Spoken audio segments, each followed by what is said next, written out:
আমি কি নিরালা নগর এ দেহ ব্যবসার কাজ করতাম, কারণ আমি দরিদ্র ছিলাম এবং অন্য কোনো কাজ আমার জানা ছিল না।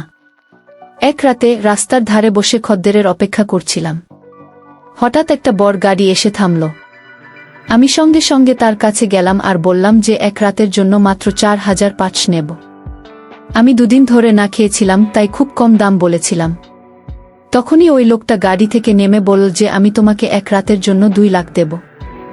আমার খুশির ঠিকানা রইল না, আমি সঙ্গে সঙ্গে তার গাড়িতে বসে পড়লাম। গাড়িটা একটা বিশাল বাংলোর সামনে থামল। যেই আমি ভেতরে ঢুকলাম, চারপাশের বাতিগুলো জ্বলে উঠল। আমি চুপচাপ রাস্তা দিয়ে হাঁটছিলাম। আমার হৃদয় এবং মস্তিষ্ক দুটোই শূন্য হয়ে গিয়েছিল। শীতের এই রাতগুলো আমার জন্য খুব ভারী ছিল। ঠান্ডা আবহাওয়ায় হালকা কাপড় পরে রাস্তায় ঘোরা খুব কঠিন ছিল। একটু এগিয়েছিলাম যে খিদে আবার আমাকে বেহাল করে দিল। 2 দিন হয়ে গেছে আমি কিছু খাইনি। যখনই বেশি টাকা পেতাম আমি সেই টাকা দিয়ে জুয়া খেলতাম এবং সবসময় হেরে যেতাম। গতবারও এটাই হয়েছিল। আমার কাছে যা টাকা ছিল সব শেষ হয়ে গিয়েছিল। এখন আমি খিদের জ্বালা ছটফট করছিলাম। আমার মতো রাস্তায় কাজ করা মেয়েদের বড় ঘরের লোকেরা পছন্দ করত না। তাদের কাছে আমরা অসুস্থ বা নোংরা বলে গণ্য হতাম। তারা সবসময় অভিজাত এলাকার মেয়েদের ডাকত, যাতে তাদের কোনো অসুখের ভয় না থাকে। অথচ আমি পুরোপুরি সুস্থ ছিলাম। কিন্তু তবুও ধনী লোকেদের জন্য আমি করোনার পাত্র হয়ে উঠেছিলাম। আমার ব্যবসা এতটাই মন্দা যাচ্ছিল যে আর কোনো আশা অবশিষ্ট ছিল না। আমি ক্লান্ত হয়ে সেখানেই বসে পড়লাম এবং মনে মনে প্রার্থনা করতে লাগলাম যে আজ কোনোভাবে আমার খাওয়ার জন্য কিছু জুটে যাক, নইলে আমি না খেয়ে মরে যাব। কিছুক্ষণ পর একটা গাড়ি আমার সামনে এসে থামল। আমি সঙ্গে সঙ্গে নিজের জায়গা থেকে উঠলাম এবং দৌড়ে গাড়ির কাছে পৌঁছলাম। মনে হাজারো চিন্তা ঘুরছিল এবং ঠোঁটে শুধু একটাই প্রার্থনা ছিল যে আজ যেন কোনো কাজ পেয়ে যাই। আমি গাড়ির কাছে পৌঁছাতেই কাজ নামল। ভেতরে বসে থাকা লোকটাকে খুব ধনী মনে হচ্ছিল। সে কিছু বলার আগেই আমি কাচের দিকে ঝুঁকে বললাম, সাহেব, মাত্র 4,500 নেব, এর বেশি নয়। আমি খুব অসহায়, 2 দিন ধরে কিছু খাইনি। আপনাকে খুশি করে দেব, আপনার আমার প্রতি কোনো অভিযোগ থাকবে না কি? আমার কথা শুনে সে শুধু একবার আমার দিকে তাকাল এবং ঠান্ডা গলায় জিজ্ঞেস করল, তোমার নাম কি? আমি এক মুহূর্তের জন্য স্তব্ধ হয়ে গেলাম। আজ পর্যন্ত কোনো খদ্দের আমার নাম জিজ্ঞেস করেনি। ওই লোকগুলো শুধু নিজেদের স্বার্থ নিয়েই থাকত। আমি নিচু গলায় বললাম, বর্ষা। গিয়ে এই নামটা শুনে অনেক বছর পর মনে হলো যেন নিজেকে আবার চিনতে পারলাম। সে আমার দিকে তাকিয়ে বলল, পেছনের দরজা খোলো আর বসে পড়ো। আমি তোমাকে আমার বাড়িতে নিয়ে যাচ্ছি, সেখানে বসে আরাম করে কথা বলবো। আমি একটু অবাক হলাম। আজ পর্যন্ত কেউ আমার সাথে এভাবে কথা বলেনি। কিন্তু আমার এখন ভয় কিসের? যে সব কিছু হারিয়ে ফেলেছে তার দুনিয়াকে ভয় পাওয়ার কি আছে? আমি চুপচাপ গাড়িতে গিয়ে বসে পড়লাম। ভেতরে বসতেই দামি সুগন্ধির গন্ধে আমার মনটা ঘাবড়ে গেল। আমি একবার তার হাতের দিকে তাকালাম, দামি ঘড়ি, দামি গাড়ি। আমার অজান্তেই ভয় লাগতে শুরু করল। আমি আগে কখনো এত বিলাসবহুল গাড়িতে বসিনি। নিরালা নগরকে 1.5 বছর কেটে গেছে, কিন্তু এখন পর্যন্ত আমার পা হয়েছিল আমার ভরসা, অথবা মাঝে মাঝে কোনো সস্তা ট্যাক্সি। সে আমাকে নিয়ে সোজা তার বাড়ির দিকে রওনা দিল। আমার হৃদস্পন্দনের গতি এত তীব্র ছিল যে আমি নিজেই ঘাবড়ে যাচ্ছিলাম। দীর্ঘ পথ পাড়ি দিয়ে গাড়িটা একটা বিশাল বাড়ির সামনে গিয়ে থামল। গাড়ি থামতেই সামনে থাকা দারোয়ান প্রধান ফটক খুলে দিল। তারপর সে তার গাড়ি সোজা ভেতরে নিয়ে গেল এবং গাড়িতে থামিয়ে বলল, নামো এবং ভেতরে গিয়ে খুব ভালো আচরণ করবে। যদি তুমি বাজারু মেয়ের মতো আচরণ করো তবে মনে রেখো, 1 পয়সাও দেব না, উল্টো তোমাকে পুলিশের হাতে তুলে দেব। আমি যা বলব ঠিক তাই বলবে, নিজের মন থেকে কোনো কথা বলবে না। যদি তুমি মুখ খোলো তবে মনে রেখো, যেখানে এসেছো সেটা কোনো শাস্তির চেয়ে কম নয়। এসব শুনে আমি বললাম, যদি এখানে আমার থাকা বিপজ্জনক হয় তবে আমি চলে যাচ্ছি, এই কাজের চেয়ে ভালো আমি না খেয়েই থাকি। সে বলল, এসব তোমার আমার গাড়িতে বসার আগে ভাবা উচিত ছিল। এখন একদম চুপচাপ ভেতরে চলো। তার কথা শুনে আমি কয়েক মুহূর্ত চুপ থাকলাম। তারপর তার দিকে তাকিয়ে বললাম, আপনি কি আমাকে খাওয়ার জন্য কিছু দেবেন? আমি 2 দিন ধরে কিছু খাইনি বা পান করিনি, আমার খুব খিদে পেয়েছে, শরীরে একদম শক্তি নেই। যদি আপনি আমাকে কিছু খেতে দেন তবে আমি কথা দিচ্ছি, আপনাকে কখনো হতাশ করব না, বরং আপনার আশা পূরণ করব। আমার কথা শুনে সে কঠোরভাবে বলল, আমি বলেছি গাড়ি থেকে নামো। আর যদি এখন তুমি আওয়াজ করো তবে ঈশ্বরের কসম তোমাকে এই মাটিতে পুঁতে ফেলব। তার কথা শুনে আমি কিছুক্ষণের জন্য ভয় পেয়ে গেলাম।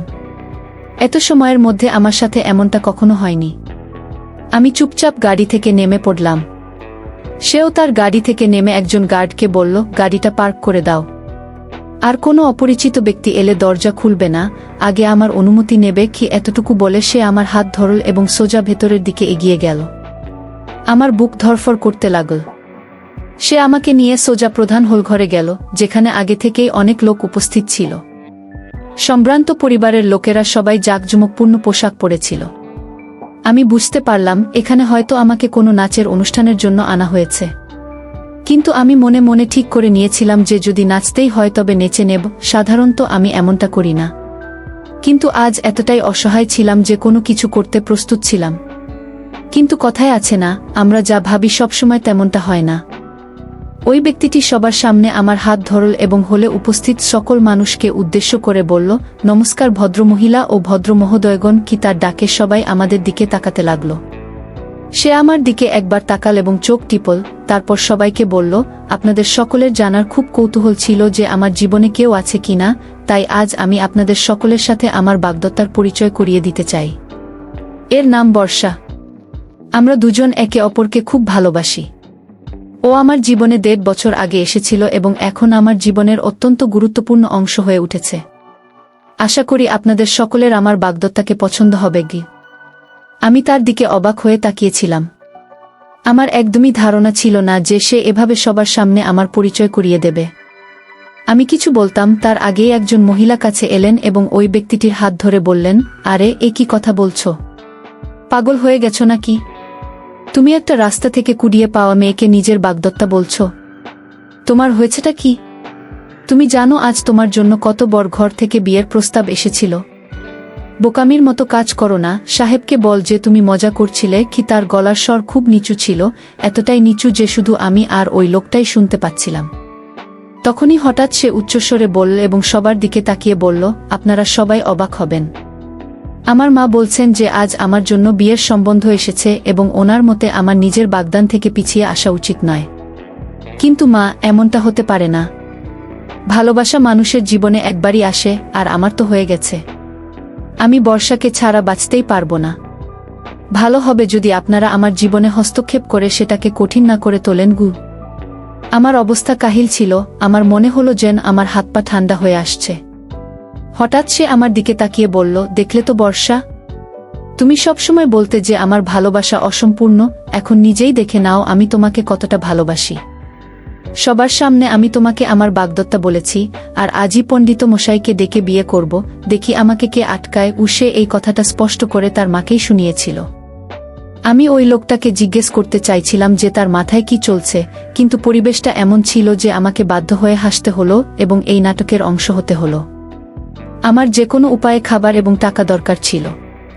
এখন সে নিজের স্বার্থের জন্য আমাকে ব্যবহার করুক বা অন্য কোনো কারণে, তাতে আমার আর কোনো পরোয়া ছিল না। আমি সঙ্গে সঙ্গে বললাম, আপনি যেমনটা বলবেন তেমনটাই হবে।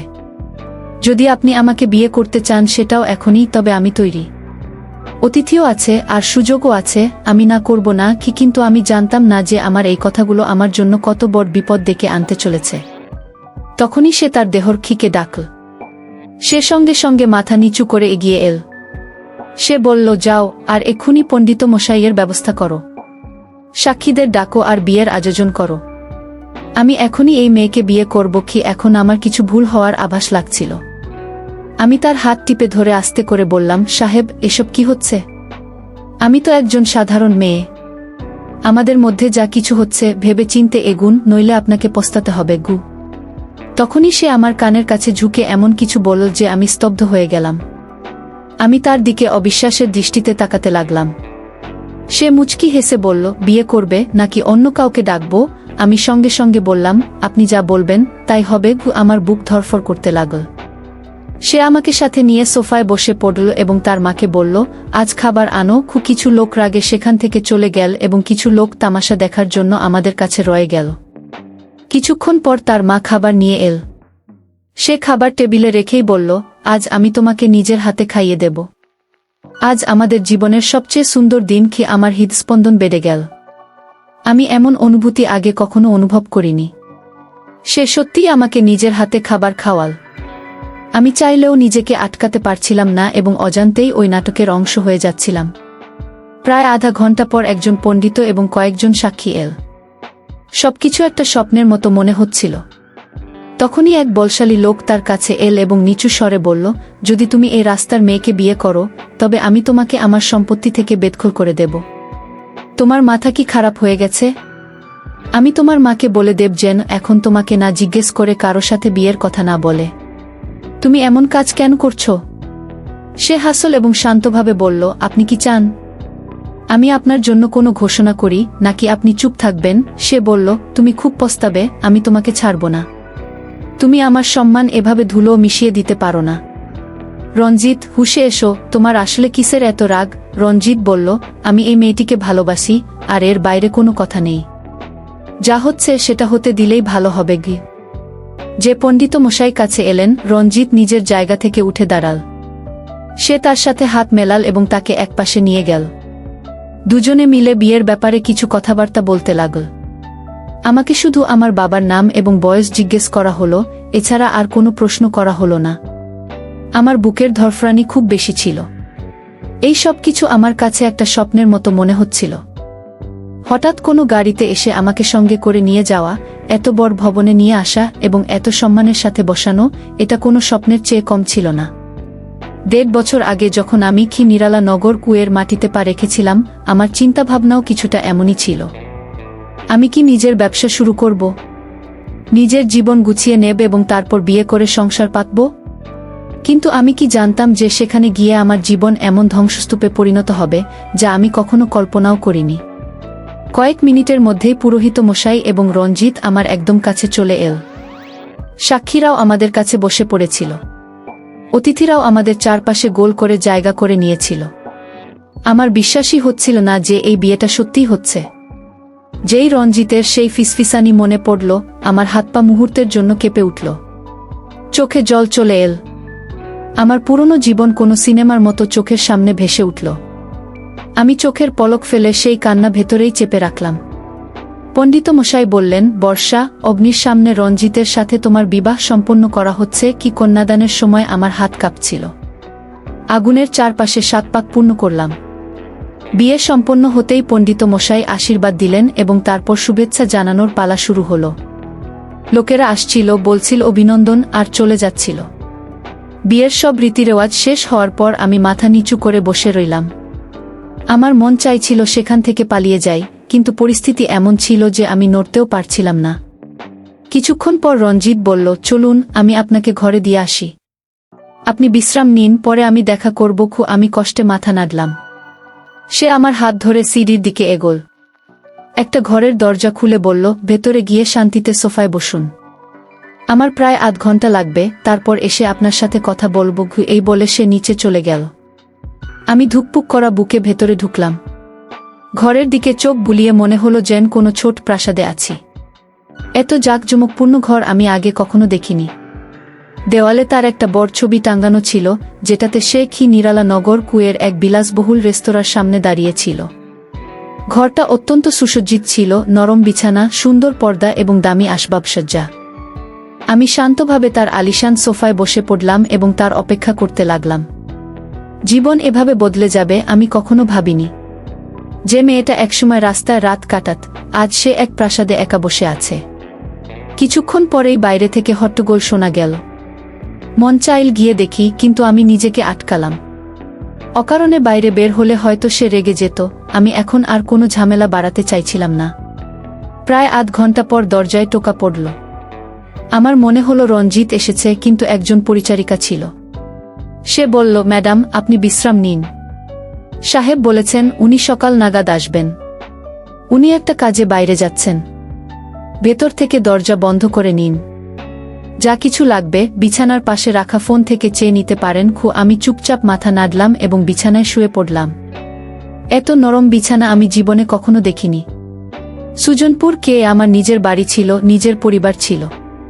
সেখানে অনেক আদর পেতাম, কখনো অপমান সহ্য করিনি। কিন্তু এত সুন্দর বিছানা সেখানেও ছিল না। শুতেই আমি গভীর ঘুমে তলিয়ে গেলাম। জীবনের গতি কখনো থামেনি এবং হয়তো কখনো থামবেও না। আমার ঘুম ভাঙল ভোরের দিকে।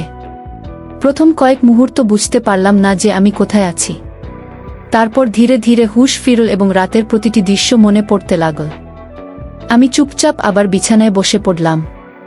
কিছুক্ষণ পর মনে চিন্তা এল, আমার কি এখন প্রার্থনা করা উচিত? সেই সময় আমার পোশাক আমাকে এই অনুমতি দিচ্ছিল না যে আমি কোনো পবিত্র এবং সম্মানিত স্থানে উপস্থিত থাকি। হঠাৎ আমার নজর ইন্টারকমের উপর গেল। তখনই আমার ওই পরিচারিকার কথা মনে পড়ল, যদি আপনার কোনো জিনিসের প্রয়োজন হয় তবে আপনি ইন্টারকমের মাধ্যমে ডাকতে পারেন। আমি দ্বিধা করতে করতে ইন্টারকম তুললাম এবং কানে লাগালাম। কয়েক সেকেন্ডের মধ্যে অন্য প্রান্ত থেকে এক মহিলার মৃদু কণ্ঠস্বর ভেসে এল, জি ম্যাডাম, কি চাই? একটু থামলাম, তারপর সাহস সঞ্চয় করে বললাম, আমার স্নানের সাবান, সালোয়ার কামিজ এবং মাথা ঢাকার জন্য একটা চাদর চাই। এটা কি পাওয়া যাবে? সে উত্তর দিল, জি ম্যাডাম, আমি এখনই পাঠিয়ে দিচ্ছি।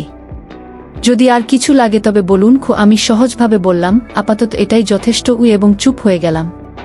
প্রায় 10 মিনিট পর দরজায় টোকা পড়ল। দরজা খুলতেই এক মহিলা ভেতরে ঢুকল, যার হাতে ওই সব জিনিস ছিল, সাবান, মাথা ঢাকার চাদর এবং জামা কাপড়। আমি সঙ্গে সঙ্গে উঠে দাঁড়ালাম এবং তার দিকে এগিয়ে গেলাম। সে হেসে বলল, আপনার হয়তো বাথরুমের সিস্টেম ব্যবহার করতে জানা নেই, যদি বলেন তো আমি চালু করে দিই। আমি সঙ্গে সঙ্গে বললাম, একটু আগে আমি গিয়েছিলাম, কিন্তু ওখানকার কায়দা দেখে ফিরে এসেছি। মহিলাটি আমার সাথে ভেতরে গেল এবং খুব ধৈর্য ধরে সবকিছু বোঝাতে লাগল। আমি মনোযোগ দিয়ে প্রতিটি কথা শিখে নিলাম, কারণ এখন কয়েকদিন আমাকে এখানেই থাকতে হবে, তাই এখানকার আদব কায়দা জানা জরুরি ছিল। সে সবকিছু বুঝিয়ে দিয়ে চলে গেল। আমি শান্তিতে স্নান করলাম, তারপর পোশাক বদলে বাইরে এলাম। যখন আয়নায় নিজেকে দেখলাম, চোখে হালকা জল এসে গেল। মনে হলো যেন 1.5 বছর পর আমি আমার পুরনো নিজেকে দেখছি, যে হাসত, নিজের পরিবারের সাথে শান্তি ও সম্মানের জীবন কাটাত। আমার মাত্র একটা ভুল আমাকে এখানে পৌঁছে দিয়েছে। আমি দীর্ঘশ্বাস নিয়ে চাদর মাথায় জড়ালাম এবং নীরবে প্রার্থনা করলাম। সকালের প্রার্থনা শেষ করার পর যখন আমি হাত জোড় করলাম এবং মাথা নত করলাম, তখন আমার চোখ দিয়ে আপনা আপনি জল গড়িয়ে পড়তে লাগল।